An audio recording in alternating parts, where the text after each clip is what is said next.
kung sana lahat ng nire-rebond namin ay ganito kanipis, kaso hindi naman mangyayari yon. Kung makikita nyo yung buhok ng client namin ngayon, napakanipis niya talaga. Tapos dun sa mga bandang dulo, napakanipis. Pointed na pointed talaga yung pagkakatubo ng buhok niya. So, meron siyang previous reband. Kulot yung buhok niya. Tapos yung texture ng buhok niya, hindi naman makapal, hindi naman pino.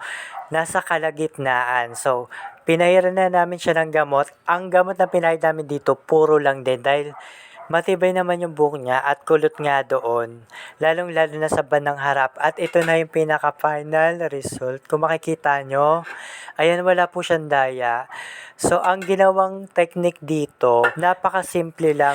Yun nga lang dahil medyo manipis yung hibla ng buhok niya, doon po tayo nag-focus sa technique ng pagpaplansya. So, dito, kapag ito ay nasobra ng plan, lalong-lalo na doon sa mga parte na maninipis sa bandang dulo, doon nangyayari yung pagkasunog ng buhok. Tamang hagod lang at hindi pa ulit-ulit.